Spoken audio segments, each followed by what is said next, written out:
Então, boa noite a todos, né? É um prazer tê-los conosco. E eu queria dizer que eu fiquei muito feliz quando a Renata me convidou para fazer esse lançamento aqui, né, pelo Espaço Winnicott de Psicanálise Uberaba, que eu acredito que ela vai fazer, né, outros lançamentos com essa possibilidade do online. Eu acho que dá para fazer bastante em bastante lugar, né, Renata? Então, primeiramente eu vou apresentar, né, a doutora Renata da Silva Coelho, né, que ela tem doutorado em psicologia clínica pela PUC de São Paulo, mestrado em educação, arte e história da cultura pela Universidade Mackenzie, e ela é graduada em psicologia também pela Universidade de Mackenzie, né? E autora, né, desse livro que ela está lançando hoje, a segunda edição, né? Como professora convidada, nós temos a doutora Edna Peters Carrali, né, que ela é graduada em psicologia pela PUC, né, de São Paulo, mestrado e doutorado, né, em psicologia experimental pela Universidade de São Paulo, né? E a outra convidada, a Eliane Tonello, né, que é psicóloga clínica de adultos e adultos maduros, especialista em psicologia hospitalar e escritora, né? Então, eu acho que podemos começar com a Renata, né? E depois a professora Edna, acho que vai fazer alguns comentários, e a Eliane, né, vai fazer algumas perguntas. Uhum. Certo? Obrigada, Joaquim. Muito contente de estar aqui com vocês, né, fazendo a apresentação desse trabalho, compartilhando, batendo papo com vocês. Eu gostaria de deixar esse primeiro momento com a professora Edna, que ela vai fazer a abertura da apresentação do livro, aí na sequência eu venho com o conteúdo. Ah, tá bom. Ok, fica à vontade. É um prazer estar aqui com todas vocês e gostaria de apresentar um pouco o livro, A Experiência do Nascimento, na obra do Winnicott, Teoria e Prática em Maternidade, escrito como resultado do trabalho de doutorado da Renata. E é uma oportunidade enorme poder partilhar com vocês que estão aqui e com os futuros leitores do material, algumas reflexões que podem auxiliar a prática profissional de assistência às mulheres e seus bebês no começo de suas vidas juntos. O ciclo gravídico puerperal é uma parte inerente do processo humano. É a forma com que nós nos reproduzimos e podemos ter as novas gerações, né? No entanto, os estudos e a compreensão dos processos psicológicos envolvidos neste processo tiveram início apenas em meados do século XIX e XX, com os estudos da psicanálise. As duas grandes guerras mundiais colocaram questões que propiciaram os estudos e a proposição de uma psicologia feminina. Por exemplo, com Ellen Deutsch, com Simone de Beauvoir, com Melanie Klein, entre outras.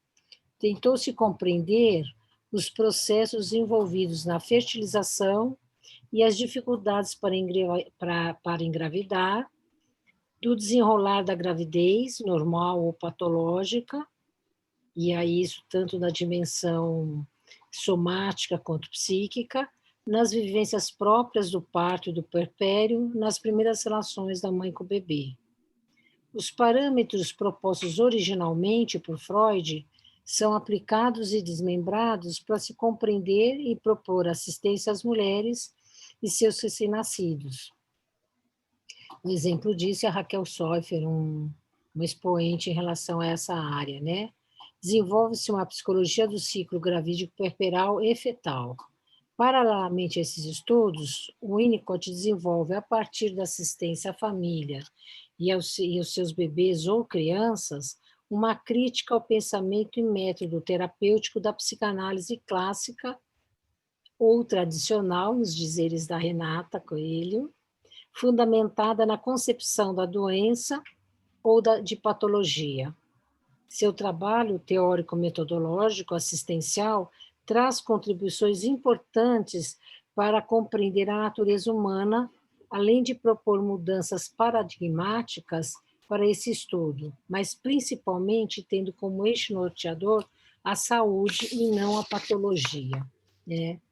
Então, é nesse contexto em que se insere o trabalho da Renata, né? Esse é um livro maravilhoso, vocês terão a oportunidade de ler, eu já tive a oportunidade de ler em 3 versões diferentes, na primeira proposição de qualificação do doutorado, na versão final do doutorado e agora na versão do livro, que está muito gostoso de ler, né? A experiência do nascimento, na obra de Winnicott, Teoria e Prática, traz uma contribuição importante tanto para a área da psicoprofilaxia do ciclo gravídico puerperal, como da infância. Traz esclarecimentos da teoria winnicottiana sobre o fenômeno experiencial do nascimento, de uma mãe, de um pai, de um bebê, de uma família com particularidades próprias e singulares, que precisam e devem ser compreendidas e respeitadas. E só isso já seria uma ótima contribuição para a área. Mas o texto não se encerra aí. Explicita as proposições winnicottianas que avançam na construção de uma psicanálise da saúde e não de estados neuróticos ou psicóticos. Aponta com clareza a ênfase na saúde psíquica, no surgimento do adoecimento e como auxiliar a recuperação da saúde.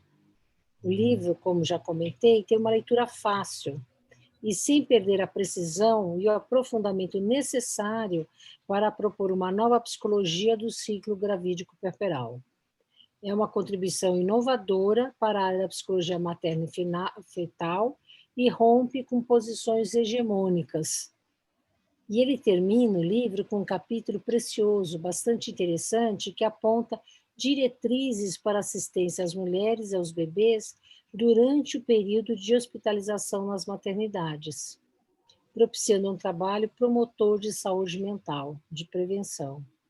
Espero que vocês, se já tiveram a oportunidade de ler, ou que lerão, aproveitem essa construção inovadora na área materna e fetal. Parabéns, Renata, é um prazer enorme estar aqui com vocês. Eu não sou winnicottiana, eu trabalho na psicologia sociohistórica e faço alguns diálogos, muitos, e muitas vezes tentando avançar, esclarecer a área. Então, é muito gostoso estar aqui. Eu trabalhei durante mais de 15 anos com gestantes, preparação para o parto, acompanhando o parto. Então, esse trabalho da Renata abre a possibilidade de outras formas de acompanhamento das gestantes e das suas famílias numa visão mais abrangente. Parabéns. E obrigado pela oportunidade de estar aqui com vocês nessa troca. Obrigado, doutora Edna. Então, vamos passar a palavra para a Renata. Edna, querida, muito obrigada. É super bom ouvir sobre o livro. A professora Edna escreveu a apresentação, eu já li, evidentemente, mas ouvir é como se fosse pela primeira vez. É muito bom, muito obrigada, né, pela oportunidade de estar ouvindo essa, pela experiência de ouvir, né? Já que eu vou compartilhar uma tela, vou ver se eu consigo aqui. E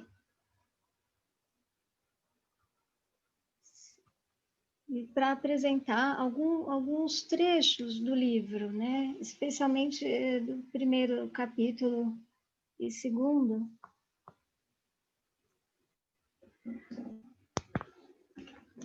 Eu vou fazer uma leitura, primeiro de trechos de Freud, depois de textos de Winnicott e, ao final, um pouco de comentários sobre essas duas leituras sobre o nascimento. Um destaque aqui para o laboratório LESEC de Estudos de Sexualidade Humana da PUC São Paulo, que a professora Edna coordena, né, atualmente. Eu inicio o trabalho sobre maternidade com a pesquisa do TCC, do trabalho de conclusão de curso da faculdade, no ambulatório pró-mulher do Instituto de Psiquiatria do Hospital das Clínicas da Faculdade de Medicina da USP. E nesse momento eu começo a fazer leituras e começo a levantar questionamentos.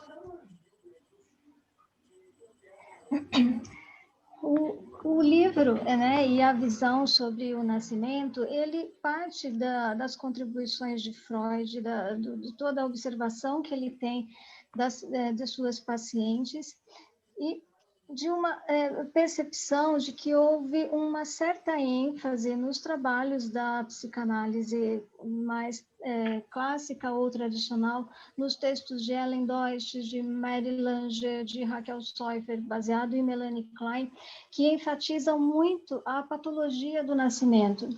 Foram trabalhos extremamente importantes, trabalhos extremamente necessários que vieram da clínica e, por isso, traziam uma visão das dificuldades da relação mãe-bebê, desde a gestação, o parto e o puerpério. O Winnicott, com a sua experiência como pediatra, e ele narra que guardava bastante tempo observando bebês recém-nascidos e suas mães, e como que havia uma relação e até uma busca do bebê em termos de alcançar o ritmo respiratório da mãe, e o Winnicott ficava observando por 30, 40 minutos esses dois, nessa relação inicial da vida da criança, e muitas décadas de observação em maternidade, ele pôde contribuir com uma psicanálise focada na saúde, diferentemente dos outros autores que tiveram todo o seu valor e necessidade histórica de ocorrência, mas a gente tem aqui uma visão diferenciada nos textos dele. A partir de Freud, o texto que eu destaco é A Inibição, Sintomas e Angústia. O Winnicott, me parece, fez algumas observações e aprofundamentos de elementos que Freud já havia apontado. Por exemplo, quando Freud diz: a primeira experiência de ansiedade pela qual passa um indivíduo, no caso dos seres humanos, como for, é o nascimento. E, objetivamente falando, o nascimento é uma separação da mãe. Poderia ser comparado a uma castração da mãe. Ou seria muito satisfatório se a ansiedade, como símbolo de uma separação, devesse ser repetida em toda ocasião subsequente na qual uma separação ocorresse. Mas, infelizmente, estamos impedidos de fazer uso da correlação pelo fato de que o nascimento não é experimentado subjetivamente como uma separação da mãe. O grifo é meu, visto que o feto, sendo uma criatura completamente narcísica, está totalmente alheio à sua existência como um objeto. No mesmo texto, Freud continua: de conformidade com nossos pontos de vista gerais, devemos estar inclinados a pensar que a ansiedade se acha baseada em um aumento de excitação que, por um lado, produz o caráter de desprazer e, por outro, encontra alívio através dos atos de sobrecarga já mencionados de inervações motoras. Presumimos, em outras palavras, que um estado de ansiedade é a reprodução de alguma experiência que encerrava as condições necessárias para tal aumento de excitação e uma descarga por trilhas específicas, e que a partir dessa circunstância, o desprazer da ansiedade recebe seu caráter específico. No homem, o nascimento proporciona uma experiência prototípica desse tipo e ficamos inclinados, portanto, a considerar os estados de ansiedade como uma reprodução do trauma de nascimento. Então, me parece que toda uma psicanálise da mulher e do nascimento, ela foi baseada nessa visão apontada por Freud, e não em outras que ele deixa aberta para uma compreensão diferenciada. Freud, no mesmo texto, continua: a impressionante coincidência como a ansiedade do bebê recém-nascido e a ansiedade da criança de colo são condicionadas pela separação da mãe, não precisam ser explicadas em moldes psicológicos. Essa explicação pode ser apresentada simples e suficientemente de forma biológica, portanto, da mesma maneira que a mãe originalmente satisfez todas as necessidades do feto através do aparelho próprio do corpo dela, assim agora, após o nascimento daquele, ela continua a fazê-lo, embora parcialmente por outros meios.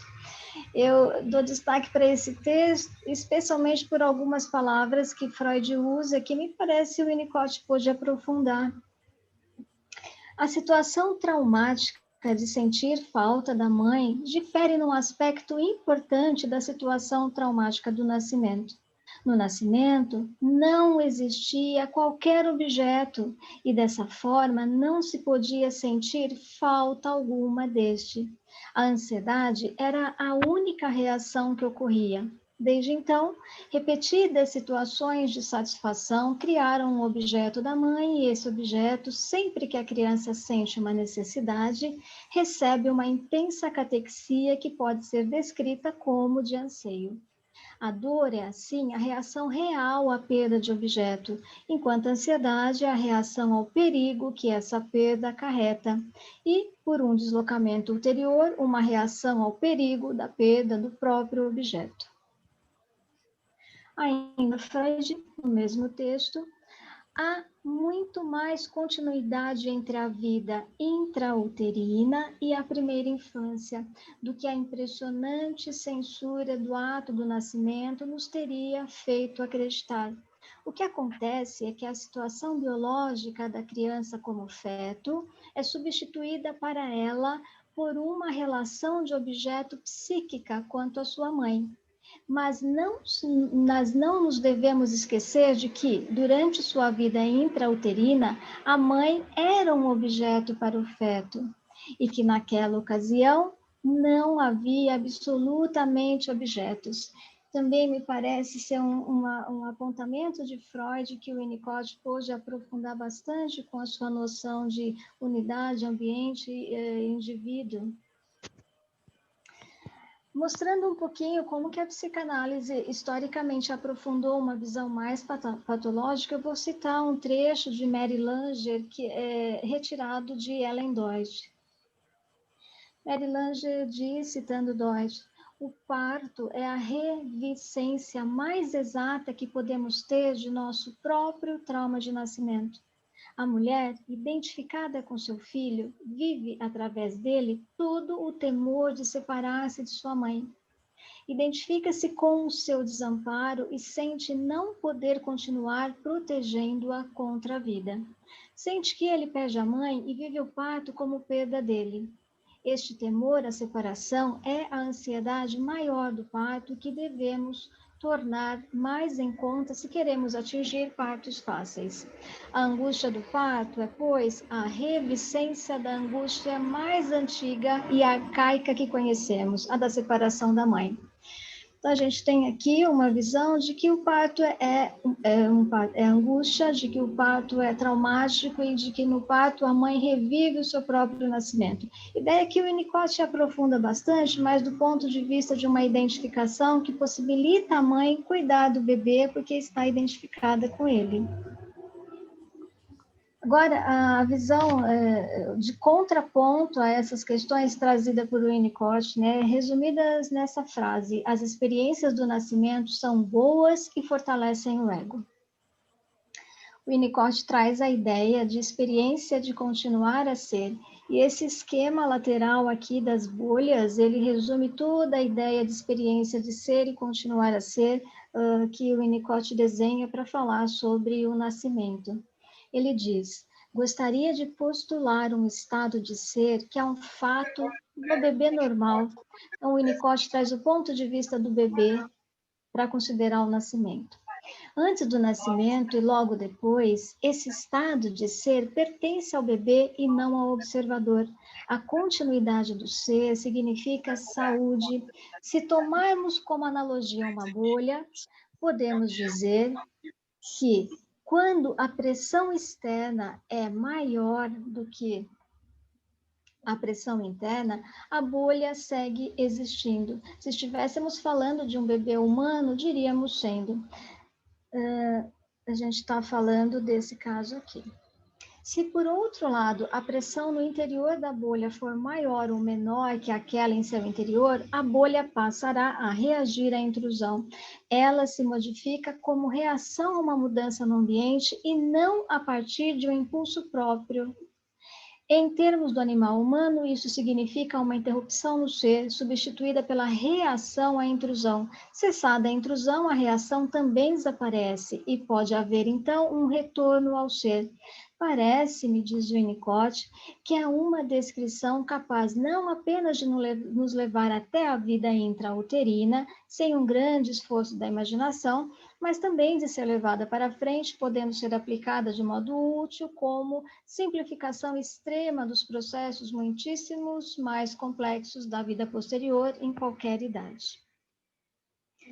Winnicott, sobre o parto, diz: antes do parto, especialmente se esse sofre uma demora, podem facilmente ocorrer ao bebê experiências repetidas em que, durante aqueles momentos, a predominância é do ambiente e não do eu. E é possível que o bebê seja apanhado mais e mais vezes nesse intercurso com o ambiente à medida que o parto se aproxima.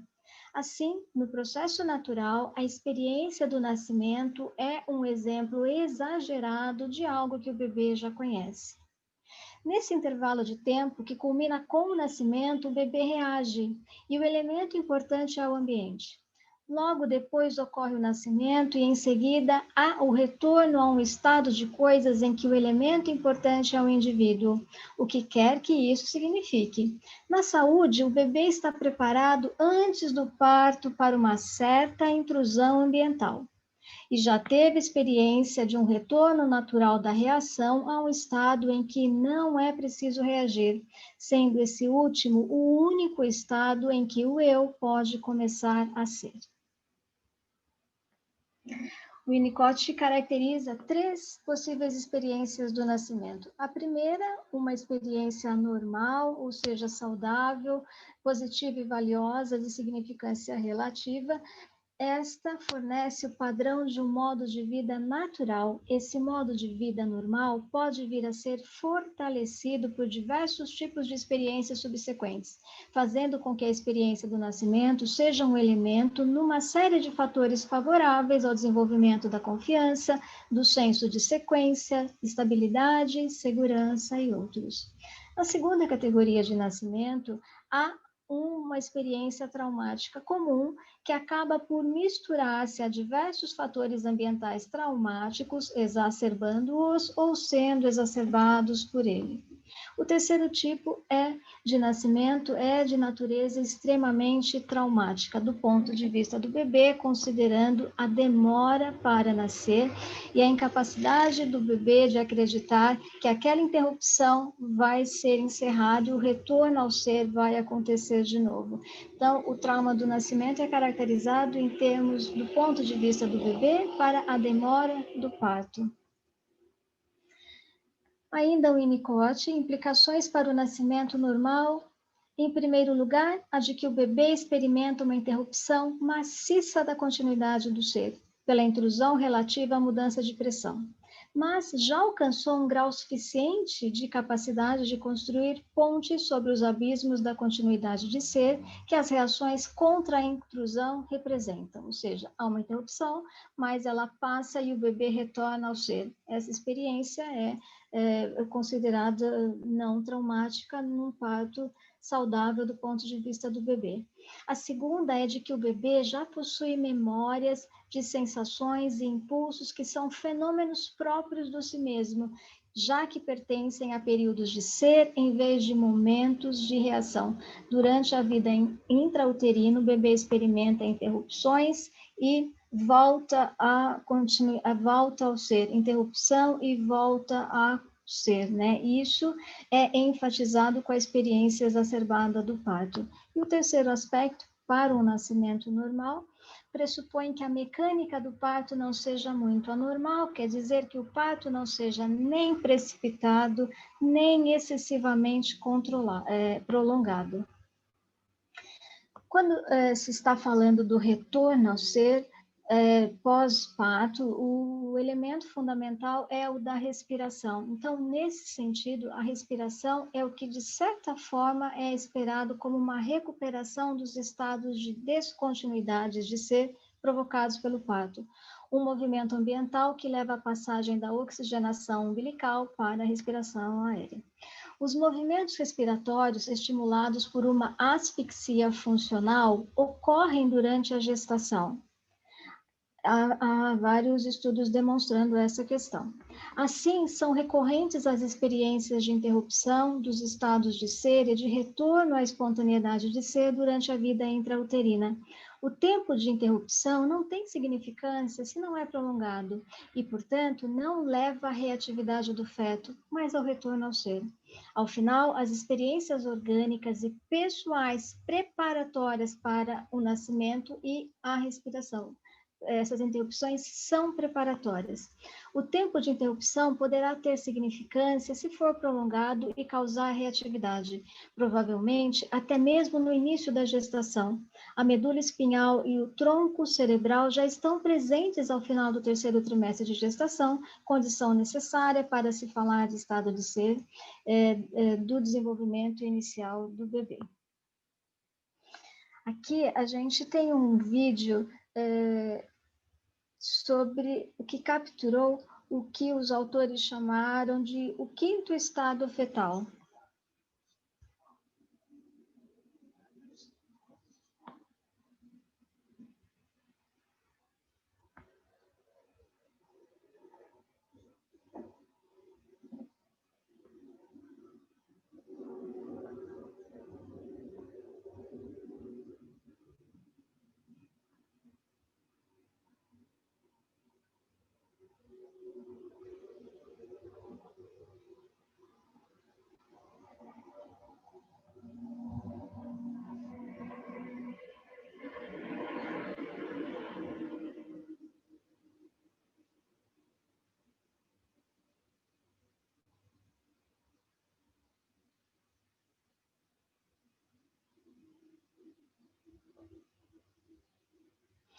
Nesse vídeo, a gente percebe o que os autores chamaram de o quinto estado fetal. Eram considerados 4 estados fetais. Você tinha dormindo, tranquilo e agitado, acordado, tranquilo e agitado. E a partir desse vídeo, eles publicaram a possibilidade de se considerar o choro fetal, ou seja, o bebê fazendo o movimento respiratório dentro da barriga da mãe, evento que vai ser repetido pós o nascimento, né? Como se fosse um treino mesmo para o que iria ocorrer com a gestação a termo. O trauma significa para o Winnicott fracasso no retorno a ser. Uma experiência do nascimento que fez com que o bebê fosse empurrado para fora de seu estado de ser por certas situações temporais significativas em que há uma progressão repetida e intensa de interrupção da continuidade de ser e do fracasso ao retorno ao ser. No trauma de nascimento, o parto como experiência somática não é elaborado imaginativamente, psicologicamente pelo bebê. Torna-se uma lacuna em sua existência e uma base para sentimentos de insegurança e desesperança para outras experiências da vida. A natureza do trauma para o Winnicott é temporal, por um prolongamento da ausência e não acontecimento de algo que deveria acontecer ao corpo num tempo possível de ser suportado para que a experiência de interrupção do parto não fosse significativa. A experiência torna-se significativa e traumática quando o bebê deixa de acreditar na capacidade de recuperação e de retorno ao ser, dado que o intervalo de tempo para que ocorresse a recuperação foi maior que o já experimentado pelo bebê durante a vida intrauterina em outros eventos de interrupção. Uma demora que traz sofrimento e desperta a reatividade defensiva contra a intrusão que interrompeu a espontaneidade. Para fechar, para o Winnicott, o nascimento descreve a experiência de continuar a ser. O nascimento não é essencialmente traumático. O trauma do nascimento é uma ocorrência que foge da normalidade temporal e espontânea do parto, associado à demora para nascer e retornar a ser, o que pode trazer consequências e complicações intelectuais e da integração psicossomática relacionados à elaboração imaginativa.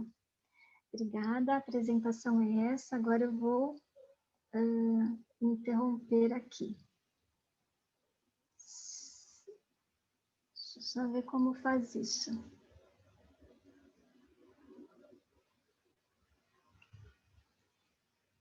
Isso, deu certo, Renata.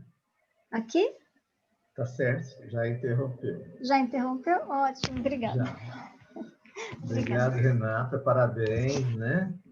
Parabéns pela pesquisa. E acho que o livro realmente vai contribuir muito, né? Então, vamos convidar a psicóloga Eliane Tonello, né? Para conversar um pouquinho com a gente sobre o livro.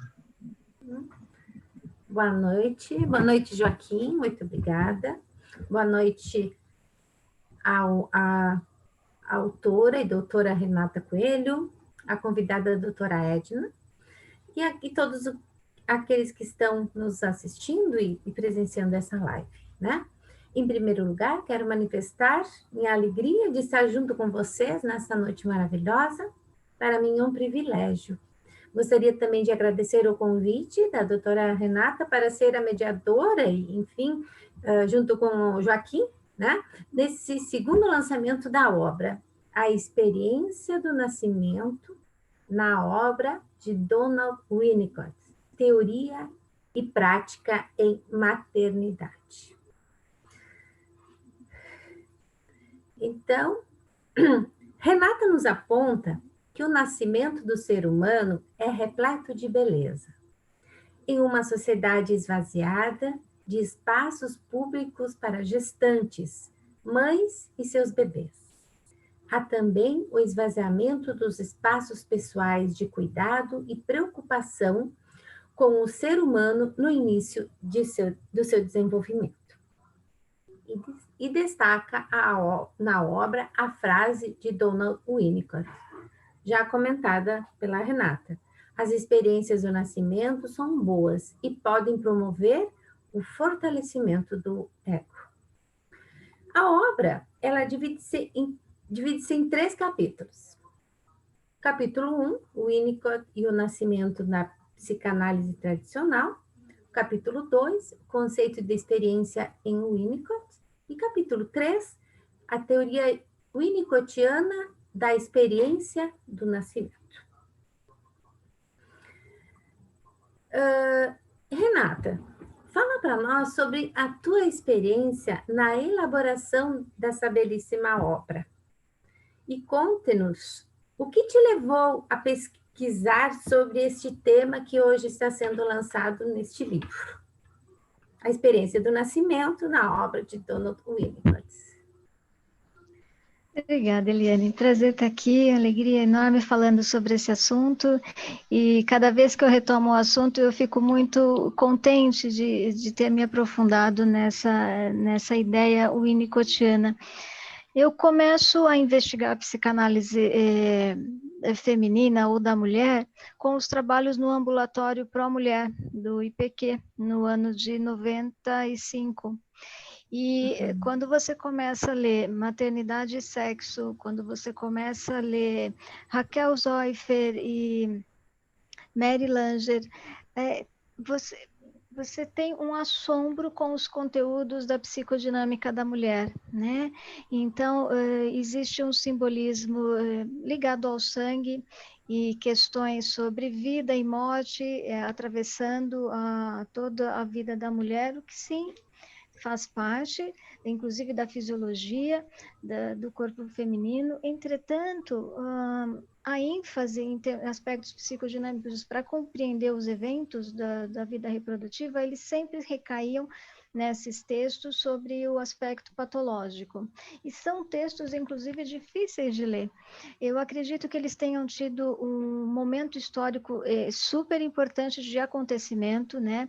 Você vê os textos dessas autoras se colocando quando a mulher estava assumindo a maternidade e o trabalho, quando você tem a mulher assumindo novos papéis sociais e toda uma questão complicadora que vem com essa mudança histórica e social. Entretanto, parecia-se que as questões do feminino estavam sempre atreladas a aspectos patológicos. E isso aconteceu, essa leitura, ela é válida, ela é repetida nos casos clínicos, etc. Mas muitos anos depois, quando eu fiz a leitura de Winnicott, eu vi a possibilidade de olhar o ciclo reprodutivo da mulher de uma maneira mais saudável. Isso me chamou muito a atenção. Foi como amarrar mesmo e fechar o trabalho começado nos anos 90 com essa pesquisa dos textos de Winnicott agora. Nos anos 90 eu trabalhei imagem corporal de pacientes com transtorno disfórico pré-menstrual. Então, assim, alterações de imagem corporal. Então, com orientação de médicos psiquiatras no IPQ, então, assim, toda a abordagem etiológica eu estudei, inclusive a psicanalítica, né? E ficou essa questão aberta que os livros de Winnicott puderam me ajudar a responder. Doutora Edna, como foi para você acompanhar a Renata nessa construção desse belíssimo trabalho? Olha, acho que o começo foi um embate muito grande, porque eu acompanhei durante muito tempo gestantes. O meu marido é um parteiro, né, um obstetra, então eu acompanhei muitos partos. E os textos que a Renata cita, da Raquel Soffer, da Mary Langer, eu já tinha lido e discordava radicalmente, né? Principalmente porque acho que tem essa concepção um pouco, que na minha compreensão é uma inveja enorme dos homens em relação às mulheres quando fazem proposições sobre psicologia feminina. E a grande parte das mulheres, muitas vezes, são impedidas de viverem seu corpo da forma que elas consideram mais adequado, né? E a gente tem aí, eu diria assim, tivemos muitos diálogos, né? Muitos diálogos em relação a essas dimensões. Eu acho que não é o parto em si, né? A gente, para quem trabalha muito com gestante, não sei a experiência de vocês, a grande parte, a forma com que acontece a gravidez não determina claramente a forma como se dará não só o parto, como as primeiras relações, né? Você pode ter algumas mulheres que odiaram a gravidez, passaram mal o tempo inteiro por várias situações, como a Renata colocou, do tipo precisar conciliar trabalho, gestação e, ao mesmo tempo, muitas vezes críticas familiares em relação à decisão de ter o bebê e, portanto, tiveram uma gravidez difícil do ponto de vista das relações. E no que o bebê nasce, entram numa sintonia e acontece super bem. E você tem ao contrário, eu já tive muitas essas experiências, mulheres que tiveram gravidez super tranquilas, aparentemente super bem, e que quando olhavam o bebê diziam, meu Deus do céu, não quero isso aqui do meu lado de jeito nenhum, né? Então, acho que o trabalho da Renata alerta que existe um cuidado, um cuidado com a mulher nesse pós-parto que propicia esse bom desenvolvimento do bebê, né? E eu considero um pouco que os bebês nascem quando eles querem nascer, não quando as mães querem que eles nasçam, né? Então, o parto, dependendo de como ele ocorre, é a primeira situação de briga entre a mãe e o bebê, né? Que o bebê às vezes quer nascer e a mãe quer impedir o seu nascimento, né? Eu tenho um pouco de dificuldade de assimilar esses processos de intrusão ou de interrupção que a Renata coloca, porque muitas vezes nem sempre o parto acontece da forma que a mulher gostaria que acontecesse. Então, do parto, de mais ou menos demora, principalmente atualmente, eu acho que isso é super importante, a gente está aí com um movimento de uma super ênfase de que as mulheres deveriam ter um parto vaginal a qualquer custo, e o trabalho da Renata mostra um pouco isso, quer dizer, um trabalho de parto que dura um dia inteiro, tipo 12, 18 horas, tem esse processo que ela aponta que não é um parto natural ou adequado, uma experiência boa. Por quê? Porque o bebê fica sendo socado, né? Desculpem usar o termo, mas quem abre o caminho para a passagem é a cabeça do bebê. Cada contração é uma pancada na cabeça, né?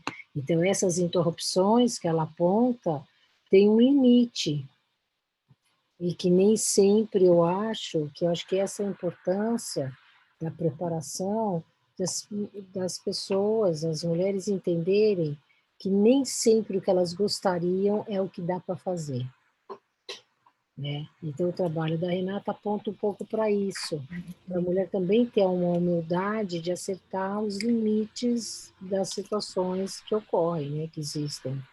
Uhum. Não sei Obrigada, se te Angela. respondeu, mas foi uma Sim. experiência muito...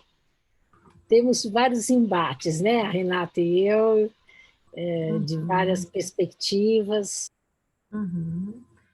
Renata, pegando esse gancho, né, desses embates, desse trauma que pode ocorrer nesse processo do nascimento, nesse processo, na tua pesquisa, apareceu alguma coisa, assim, teria alguma vinheta clínica, alguma coisa que poderia nos apresentar, nos mostrar, sim, referente a isso? Acho que sim, eu acho que agora eu fico lembrando daquela frase do Winnicott de que não tem receita para a relação mãe-bebê, né? Cada mãe, cada bebê vão encontrar o seu caminho, né, de relacionamento. E nesse sentido, especialmente no terceiro capítulo, que tem algumas situações clínicas, eu posso dizer de uma situação de perda fetal, em que muitas vezes existem protocolos ligados ao luto e que implicam na mãe, após fazer o parto vaginal do bebê morto. Nesses casos no Brasil é preciso fazer uma solicitação jurídica, o juiz aprova e a mãe pode fazer a interrupção médica da gestação. E o acompanhamento, muitas vezes, a prescrição de acompanhamento para esses casos é de um protocolo de que a mãe tem que ver o bebê, ela tem que ir ao enterro do bebê, ela tem que fazer todo o processo para elaborar o luto. E, assim, do que eu observei, especialmente num caso que está citado no livro, inclusive, é de que a mãe que teve o diagnóstico de um bebê morto e teve que aguardar 2 meses para que o processo fosse realizado, ela elaborou todo o luto possível de despedida dessa criança que estava com ela sem condição de vida pós-parto, né?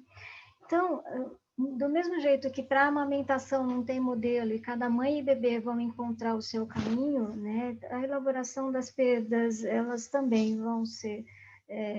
claro que com o apoio da equipe, né? Eu gosto de pensar naquela bolha que o Winnicott faz a passagem como... Dá para a gente imaginar como se fosse mãe, bebê e mãe, antes e depois do nascimento, mas ao redor dessas duas bolhas devem haver outras bolhas também, do cuidado paterno, do cuidado familiar, do cuidado institucional, do cuidado psicológico, né? E esse cuidado, ele é individual, ele é dessa mãe, desse bebê e dessa família.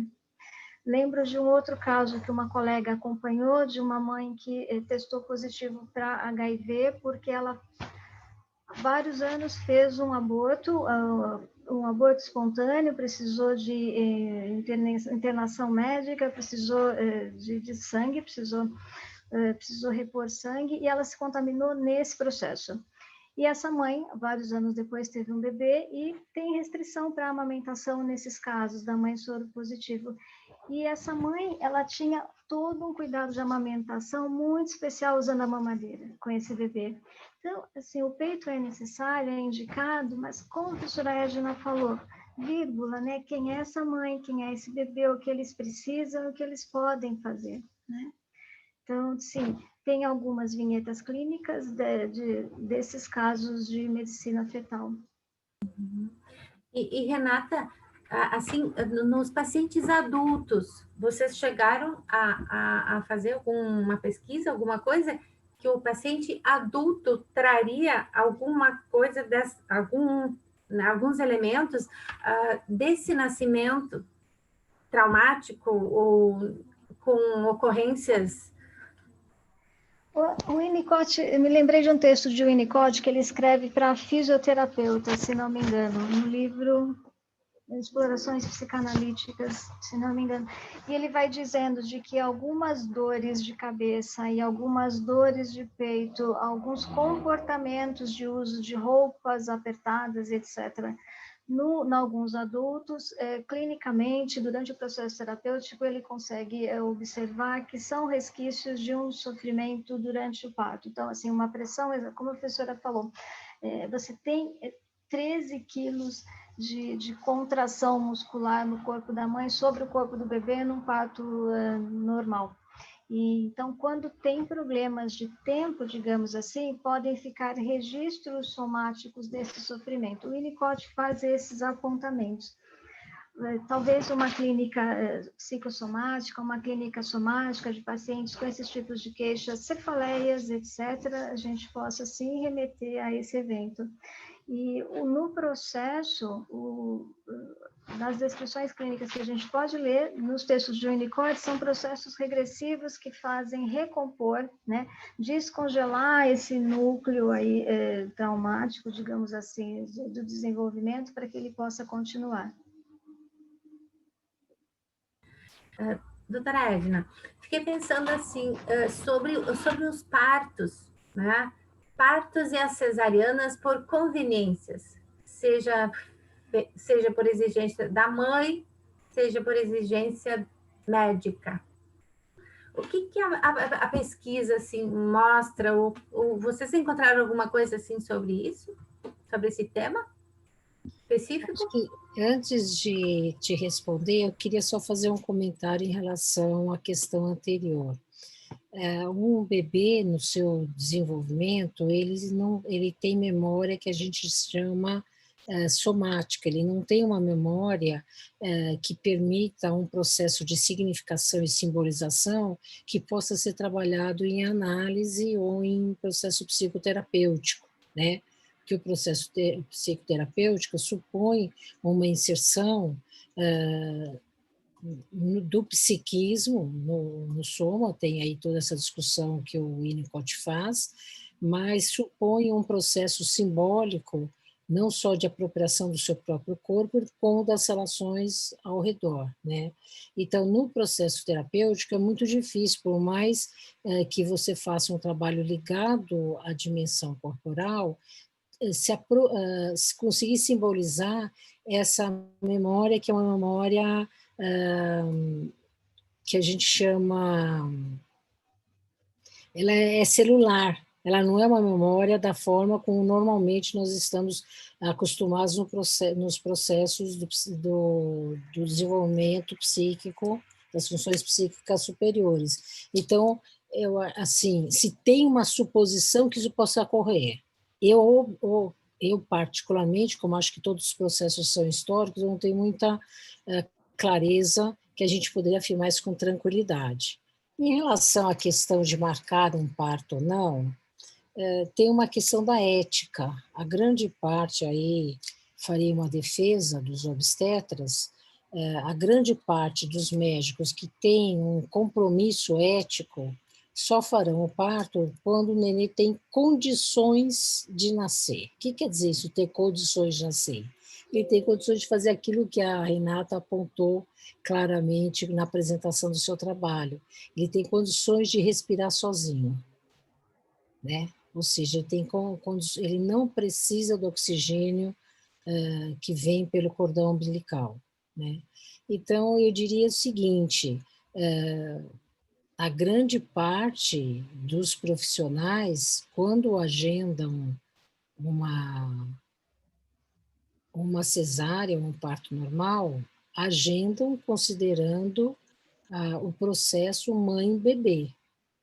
E aí são delicadezas.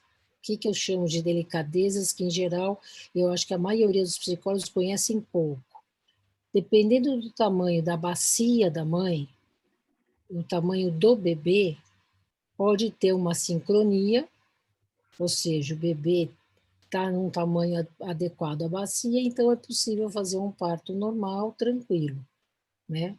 Dependendo do tamanho supondo que a Renata, que é pequenininha, que tem uma bacia pequena, resolva ter o filho de um cara de 2 metros. Provavelmente o seu bebê será desproporcional à bacia dela se juntar com o gene de uma pessoa enorme. Então, não existe uma desproporção. Então, muitas vezes, a cesárea é uma indicação, porque ela é uma indicação do que é o melhor para os dois lados, né? A grande parte, talvez eu viva num mundo, eu tenho essa clareza bastante restrito, né? Bastante restrito no sentido de que a grande parte dos profissionais da área que eu conheço são profissionais éticos, então eu não vejo problema nenhum de você marcar uma data, né? Mas a grande parte dos bebês começam a dar eles avisam, mais ou menos 15 dias antes da mulher entrar em trabalho de parto, se ela tiver uma boa percepção corporal e aí uma boa comunicação com o seu bebê, ela vai sabendo que está na hora, o bebê vai avisando, né? Assim como ele chora quando ele está com fome, está com mal-estar, ele vai avisando, ele se mexe de formas diferentes, ele vai dando algumas pequenas contrações uterinas em que a mulher sente umas pontadas lá no meio da vagina, isso é um processo que ele é difícil, muitas vezes, porque isso gera uma certa uma mescla de excitação com uma coisa que você não está sabendo o que é. Então, de repente, você começa a sentir pontadas na vagina que não é dor. Por quê? Porque é o mesmo lugar em que você tem prazer na atividade da intimidade sexual também é o mesmo lugar que vai nascer o bebê. Então, esses sentimentos aparecem e a mulher vai ter que lidar com isso então o bebê vai avisando. A mulher que tem dificuldade de lidar com isso, muitas vezes pode pedir para fazer uma cesárea. Mas se isso é a melhor sintonia dela com o seu bebê, não vejo problema nenhum, né? O que eu vejo problema atualmente, que eu tenho visto, por conta de filhas, eu não tenho nenhuma filha mulher, só tenho filho homem, mas por conta de algumas amigas, filhas de amigos e amigas dos meus filhos, que insistiram muito em ter um parto vaginal, independente da opinião médica, e que tiveram durante muito tempo, e o bebê nasceu. Não é que nasceu traumatizado, ele nasceu traumatizado literalmente, porque ele nasceu com comprometimentos neurológicos por parto prolongado e mal feito, né? Então, eu acho que cabe, sim, a gente conhece pouco essa articulação de como que o corpo vai nos avisando nesse processo psíquico de simbolização. Não sei se eu te respondi, Liane, mas assim, é uma área que eu tenho muita experiência e gosto demais, porque acho que ela é fascinante e a gente nem sempre, a gente às vezes tenta dominar o corpo, né? Sabe? Normatizar, formatizar. Obrigada pela oportunidade. Obrigada a você. Renata, você traz em um trecho do teu livro que fala assim: a existência pessoal é a do corpo vivo por elaborações imaginativas, intensas, de tecidos e órgãos durante o período gestacional e principalmente durante o parto, pela exigência de novas formas de viver. Eu fiz uns recortes, tá? Mudanças importantes do modo de viver que precisam ser elaboradas pela imaginação. Em termos somáticos, o bebê, antes de nascer, guarda memórias. O nascimento é uma importante experiência de mudança nesses fatos. Deste modo, a existência pessoal implica na somatória de experiências relacionais indivíduo-ambiente que favorece a elaboração imaginativa do corpo. O ambiente que favorece a elaboração o corpo elaborado imaginativamente é o corpo vivido espontaneamente na sustentação pessoal adaptada às necessidades corpóreas, que são também necessidades psicológicas. Acho que essa pergunta é para as duas.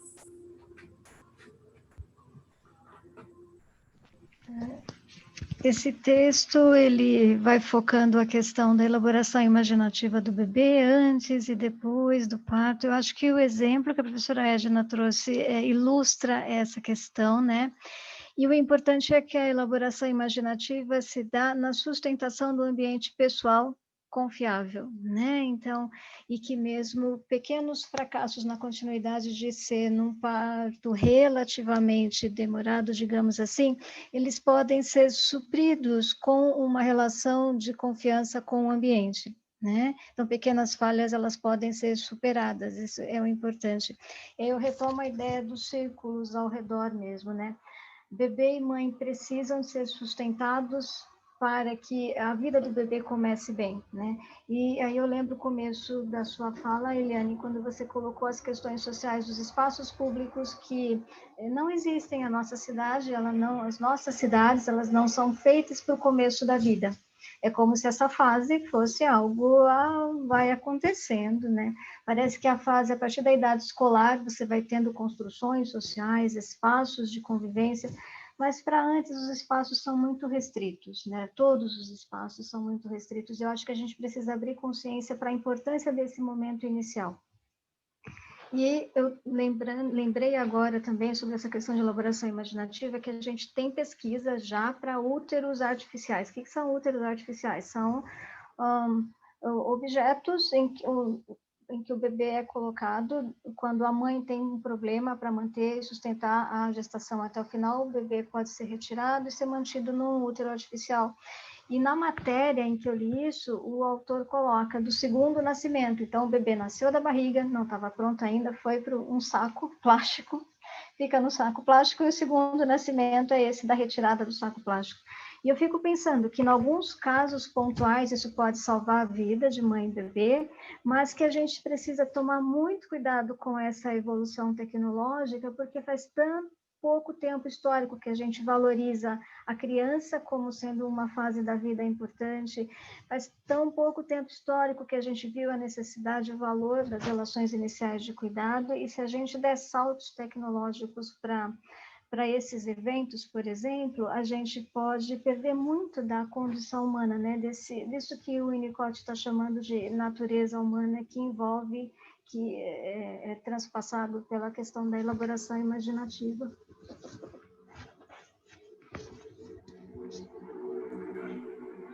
Doutora Edna, teria alguma coisa para complementar? Eu acho que não, apesar de a gente tem muitas evoluções tecnológicas, a gente tem bastante evolução tecnológica a fuçar o que acontece dentro do corpo humano e principalmente dentro do corpo das mulheres, né?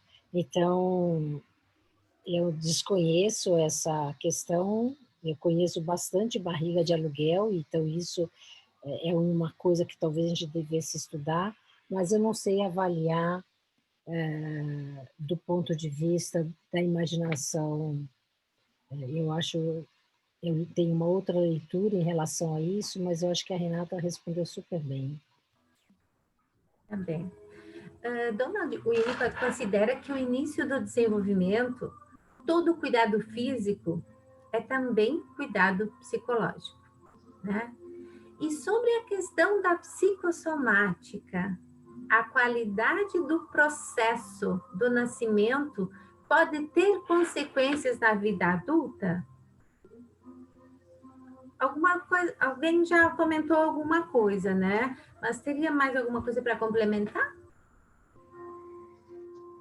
Eu acho que o Winnicott faz uma leitura somática, né, da psicanálise. Ele apresenta uma psicanálise em que o corpo ele é bastante considerado, como Freud também, que faz a questão do processo psíquico a partir do desenvolvimento fisiológico, orgânico, né? O Winnicott ele aprofunda com outro viés. Existem várias teorias psicossomáticas, a gente talvez não possa fazer essa ponte muito rápida da teoria winnicottiana com a psicossomática, respeitando essa área, né, como sendo uma área que tem teorias bastante fortes, mas eu acho que o que fica valendo é a questão de que pequenas falhas elas podem ser superadas com o manejo ambiental de cuidado, né?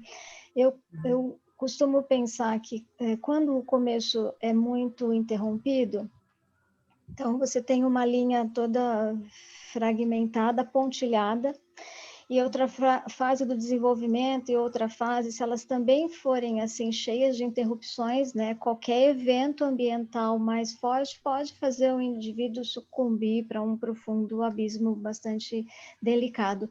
Mas se esse começo tiver muitas falhas e as outras camadas de desenvolvimento elas tiverem um suporte maior, uma continuidade maior, o indivíduo consegue suportar a vida e as dificuldades que o desenvolvimento vão trazendo de maneira a superar, né?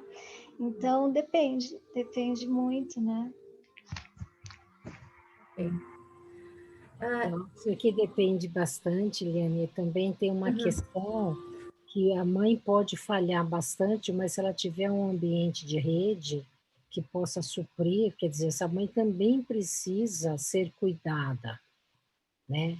Porque um bebê, principalmente logo nos 2 primeiros meses do nascimento, não só tem esse processo de comunicação, mas o próprio processo de cuidado esgota, né?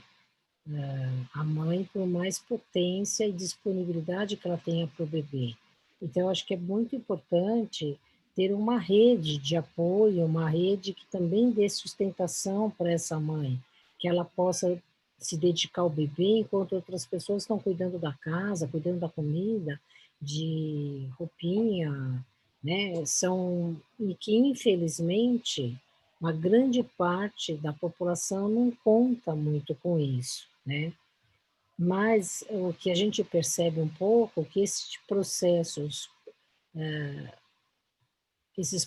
corporais que são simbolizados ou não, podem ter outros momentos na vida em que eles podem ser redimensionados, ressignificados.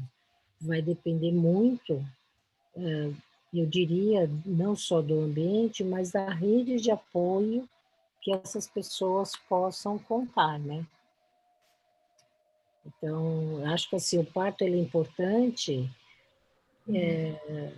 mas principalmente não para evitar processos de lesões, porque a gente tem partos em que as crianças saem muito lesadas, né? Então, eu acho que é importante ter um pouco essa concepção. Renata, você acho que foi muito feliz na escolha de uma frase que não tinha como não colocar na tua obra, uma frase do Donald Winnicott, que ele fala assim: não há, portanto, estudo mais importante que aquele do indivíduo intimamente envolvido no início com o ambiente que o cerca. Né? E na página 39, você salienta que o Winnicott apresenta a ideia de uma gravidez saudável relacionada ao desenvolvimento emocional da mãe. A mãe gestante, amadurecida emocionalmente, acredita em sua própria capacidade para gerar um bebê vivo e real. Aí fiquei pensando assim, na questão da experiência, né? Que idade o ser humano começa a ter experiências? Né? Isso eu peguei ali do teu livro. Quais são as primeiras experiências? E de onde vem o sentido de uma experiência pessoal? Eu fiz uma apanhada ali na tua obra, né? Se quiser responder alguma coisa.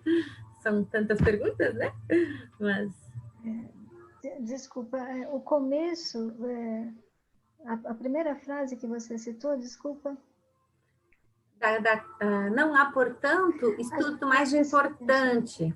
Saúde, exatamente. O Winnicott, ele coloca que nenhuma mulher é 100% saudável e fisicamente nem psicologicamente. Nenhuma mulher sempre vai ter graduações de alguma dificuldade para viver o processo, né? Então, isso eu acho bastante interessante. Algumas mulheres vão ter um impedimento significativo e não vão poder realizar esse processo de maternidade, etc. Falando no sentido de que ele está falando de uma abordagem somática de corpo e mente, psique, digamos assim.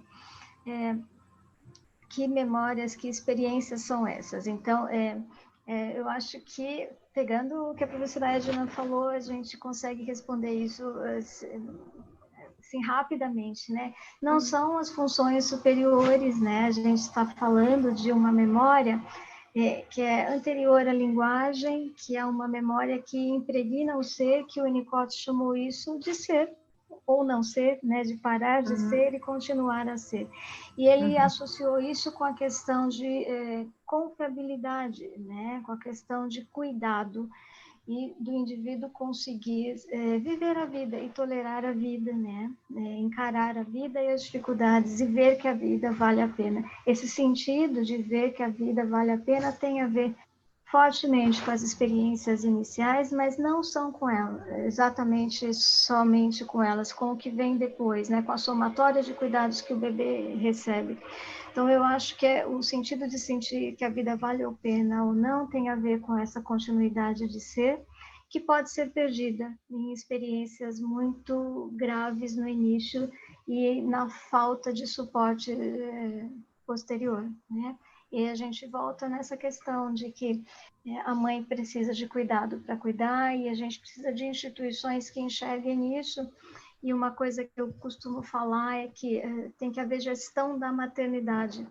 Eu fui para um evento de psicologia clínica na Espanha e eu levei uma mesa sobre esse assunto e eu falei, tinha uma professora espanhola lá e eu falei esse termo, tem que haver gestão da maternidade. Eu falo isso com quem trabalha nas empresas.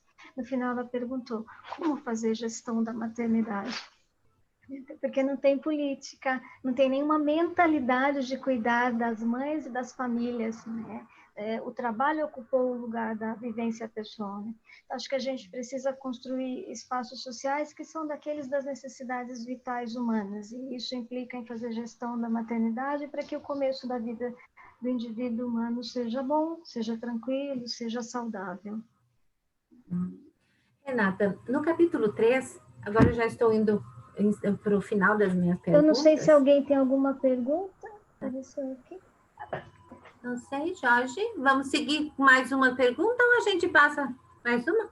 Tá. Com referência, então, ao capítulo 3, Renata, sobre as especificidades do nascimento a partir do ponto de vista do bebê. Não sei se já não foi comentado, né?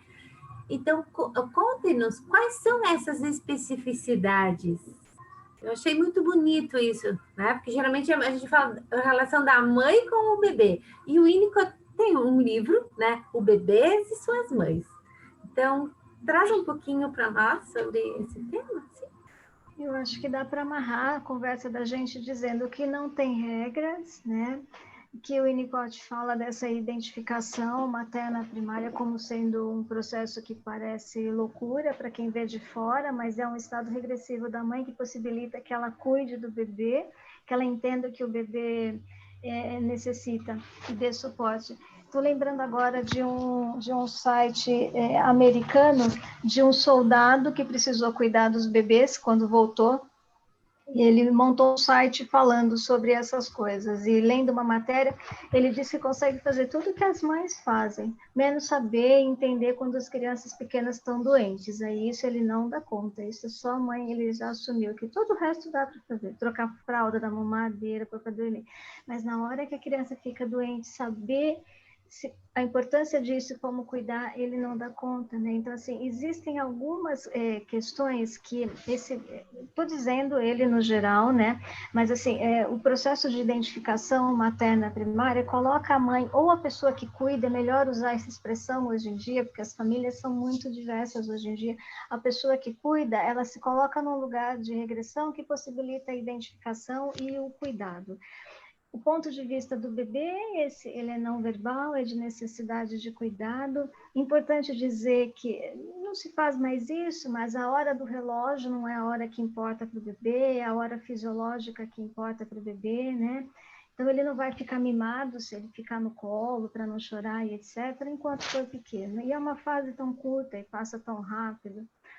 Os pediatras costumam achar muito interessante, né, que a infância é a fase da vida mais curta e a mais importante, porque ela estrutura todo o resto, né? E eles se sentem muito importantes porque é a fase que eles cuidam. Acho que a gente, como psicólogo, precisa valorizar o cuidado do começo da vida. Eu fiquei procurando um pouquinho de conteúdo sobre a questão de maternidade e Covid-19. Os médicos publicaram muitas recomendações, mas a gente não publicou quase nada como psicólogos sobre essas questões, né? E as mães, elas têm muitas questões que são afetivas e emocionais para lidar com o evento adverso de possibilidade de contaminação, a gestação e o parto, a criança pequena. Então, acho que valorizar e abrir espaços para que esse momento da vida aconteça de uma forma mais tranquila e espontânea possível. Renata, eu queria complementar. Nas minhas pesquisas, né, dentro da psicologia hospitalar, quando eu pesquisei sobre o câncer de mama e os cânceres, né, no geral, achei interessante essa que você traz, a importância dos primeiros dias de vida, os primeiros 3 meses, ou os primeiros, né, essa fase que o bebê depende da mãe, exclusivamente da mãe ou do cuidador, né? Então, poder salientar que realmente, né, as patologias mais regressivas é decorrência dessa falta de cuidado nesse início dessa vida fora do útero, né, desse bebê. Então, eu acho que você traz uma contribuição muito importante para a sociedade, né? Mais uma, né? Do cuidado com a mãe, com a gestante, com o bebê, e nos presenteia com esse livro maravilhoso, né? Então, as pessoas que gostariam de adquiri-lo, Renata, como é que as pessoas podem fazer? Eu acho que a gente tem a livraria do Carlos, que acompanha os eventos, dos encontros do Winnicott, né? E aí acho que o Joaquim tem essas informações ali. Tá bem. Muito grata pela presença de vocês. Liane, muito obrigada pela sua abordagem. Professora Edna, querida, muito obrigada. Joaquim, por abrir esse espaço, uma gratidão enorme, muito obrigada. E para quem está assistindo, está aqui com a gente, se quiser conversar sobre isso, envia mensagem, escreve, a gente bate papo e troca por aí, tá bom? Muito obrigada mesmo. Eu que agradeço, Renata, agradeço a doutora Edna, doutora Renata, doutora Edna, Joaquim e a todos, né, pela oportunidade de estar aqui nessa noite. Joaquim, contigo agora. Obrigado. Isso, obrigado, né, Eliane, pela sua participação como mediadora aí. Né? Eu acho que temos ainda alguns minutos, talvez alguém que esteja assistindo gostaria de perguntar ou participar com alguma, né, observação. Então, vamos ver se alguém gostaria de participar. E depois eu tenho a Lia, né, já manifestou interesse, e depois nós vamos fazer o sorteio de 2 livros, né, que o Carlos Picussa, da livraria, né, nos presenteou para esse dia, tá bom? Lia, por favor. Olá. Primeiro, eu gostaria de agradecer a Eliane por ter divulgado esse momento. Né? A Eliane é uma pessoa que parece que já conheço há muitos anos, e a gente está ligada há muito pouco tempo, né? Mas com tanta intensidade. E eu fiquei muito encantada, né, pelo tema, né, vendo o tema da Renata, e fiquei pensando que parece que a gente já sabe tudo disto que acontece no corpo da gente, né? A gente ouve falar do nascimento, a gente sente, né, no nosso corpo aquilo que acontece na gestação, o nascimento, e parece que é tudo tão natural, né? E, na verdade, quando tu falas, né, e te ouvindo, né, as perguntas, a gente vê quão importante é dar esse olhar de novo e de novo, né? E um olhar também não da patologia, né? O olhar da saúde, né? Um olhar que possa realmente trazer uma perspectiva de ir seguir em frente, né? De não colocar sempre naquele olhar da doença, né?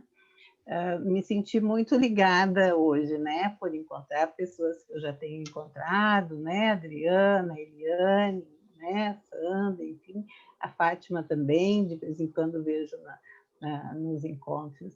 E contigo também, Renata, né, porque também estudei TPM lá no meu mestrado, né, pensando em identificação feminina, enfim, né, então também isso se revisita para mim, e quero muito divulgar esse teu livro, né, esse teu trabalho, te parabenizar assim, muito intensamente e delicadamente, assim, porque eu acho que isso né, um trabalho muito delicado, né, porque acho muito importante divulgar isso.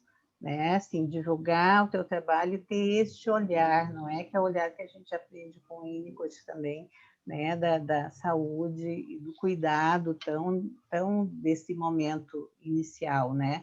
Não só com o bebê, mas com a mulher, né? Da gente poder levar essa atenção, né? Então, né? Só tenho a agradecer por estar aqui nesse momento, né? Tive muitas escolhas para fazer hoje, mas fiquei muito satisfeita de estar aqui. Meus parabéns, né? Muito sucesso para o teu livro, para o teu trabalho.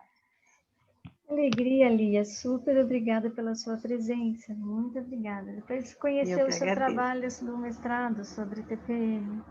Uhum.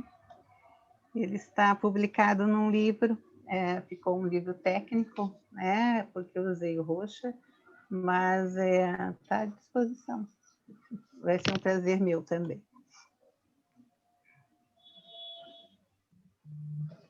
Eu coloquei o telefone do Carlos Picussa, né, no bate-papo.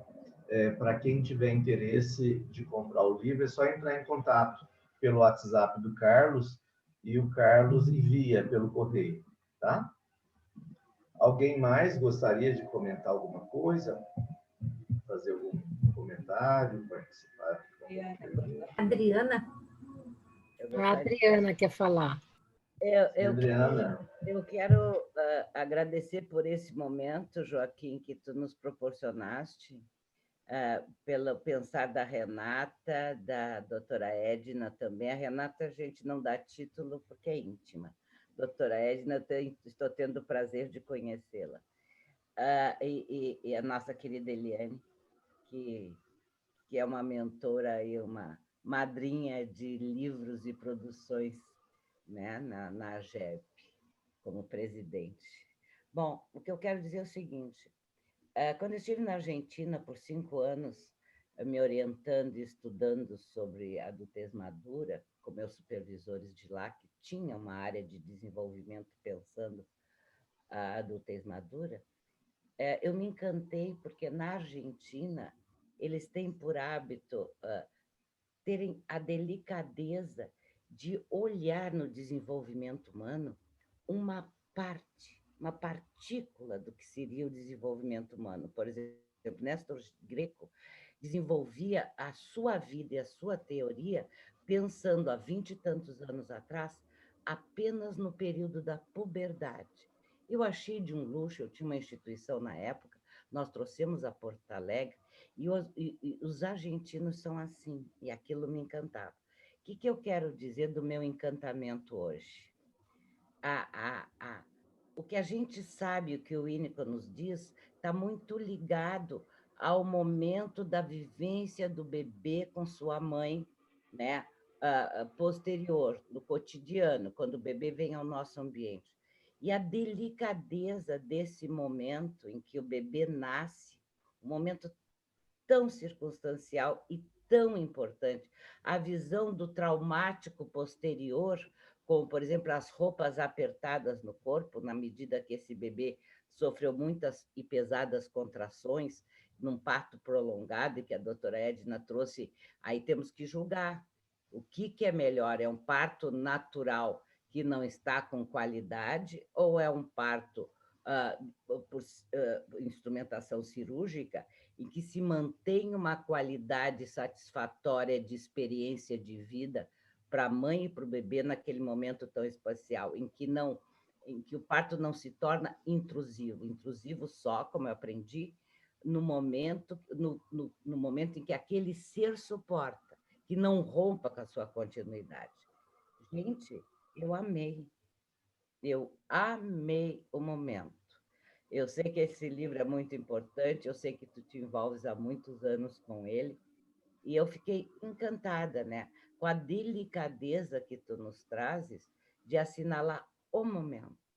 Vocês trouxeram, assim, alguns momentos em que talvez a psicologia não pense tão bem, e ao entender mais esse momento, como tu traz no nosso livro, talvez nos possibilite aprender reações e momentos regressivos do nosso paciente que não tem a ver só com a vivência quando ele está no ambiente.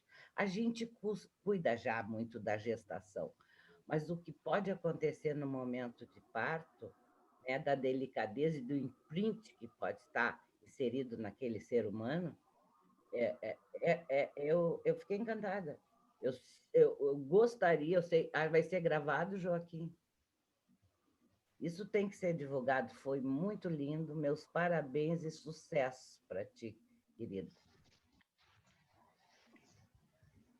Obrigado, Adriana, está sendo gravado sim. Tá? Renata, você gostaria de falar alguma coisa para encerrar e a gente passar para o sorteio? Muito grata, sim, muito grata, porque essa fala da Adriana traz uma emoção, né? Foi realmente uma partícula do desenvolvimento que eu realmente senti como sendo super importante, que, na verdade, como psicologia, a gente não consegue enxergar o valor dela e o cuidado dela, e você pegou essa essência, né? Então, assim, tocou fundo, nem tenho muitas palavras, só agradecer mesmo. Muito obrigado. Bom, nesse momento estamos com 10 pessoas, né? Então, eu vou pedir à doutora Edna para falar um número, né? E eu vou contar na minha tela e para a gente ver o primeiro sorteio, o primeiro livro, de 1 a 10. 5. Lia. E, Lia, por favor, me manda no chat o seu endereço para eu passar para o Carlos e enviar para você. E, Eliane, por favor, um outro número. Se você está sem som. 8. 8. Adriana Mendonça. Ah!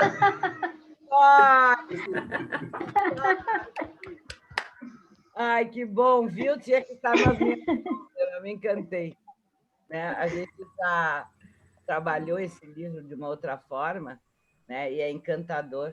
Eu fiquei tão encantada com o tema e achei tão raro que eu tentei convencer a Renata de fazer uma versão também para o espanhol, porque eu sei que eles iam ficar encantados de ter esse livro nas mãos pelo tipo de cultura que eu vivenciei e que continuo sabendo que eles têm. Sabe aquele olhar assim perfeito em cima de um momento espetacular. Adriana, agora é público, a gente tem que fazer em espanhol. Ah, viu? Não tinha que ser claro, é claro, querido, eu sei, mas é fundamental, querido. É fundamental. Coloquei lá, Joaquim. Tá bom, obrigado, Lia. Eu que agradeço. Adriana, depois você me passa seu endereço, né? Te passo por WhatsApp. Sim, você me passa por WhatsApp, tá bom? Renata, tem alguns comentários no bate-papo, eu não vou ler, né, para a gente não tomar muito tempo, mas eu envio para você pelo WhatsApp, tá bom? Obrigada, super obrigada. Gente, então, acho que a gente fica por aqui, né? Muito obrigado a todos, obrigado, doutora Renata, obrigado, doutora Edna, né? Obrigado, Eliane, e a todos que participaram, né? Muito obrigado ao Carlos, né, da livraria também, por ter colaborado com esses 2 exemplares para o sorteio. E parabéns, né, Renata? Acho que a Fátima está aí, falar um oi para a Fátima. Estava na banca também. Ah, ela era da banca? Sim, a Fátima foi minha banca nesse trabalho. Então, vamos lá, Fátima. Falar algo rapidinho. Como eu em função de horário, eu sabia que só ia poder entrar às 9h da noite, né? Que eu ia perder muito na apresentação. Mas já que você me viu, eu não posso deixar de te dar os parabéns mais uma vez. Né? Acho que todo o seu trabalho é muito importante. O que eu ouvi da Edna foi realmente fantástico. Eu já sei da posição dela e gosto muito de pensar, né, nessa ideia que inclusive a Adriana trouxe, né, que é esse momento, é a continuidade do ser que está, né, implícita aí, que está em jogo e que precisa ser assegurada. E o seu trabalho mostra muito isso. Né? Então, eu, mais uma vez, te dou os parabéns. Né? Assisti 1 horinha, fiquei muito feliz de estar aqui com você. Ó, olha aqui, ó, quem pulou do meu colo para mandar um oi para você. Eu sei que você gosta. Muito, muito. Querida, obrigada. Bom, então, vamos ficando por aqui, né? Um beijo para todas, né? E até breve, né? Foi ótimo, foi uma noite muito prazerosa, Renata. Parabéns mais uma vez pelo belo trabalho, pela pesquisa e pelo livro. Tá? Parabéns. Muito obrigada. Parabéns, Renata. Beijo a todos. Obrigada, Beijo, bom obrigada. descanso. Tchau.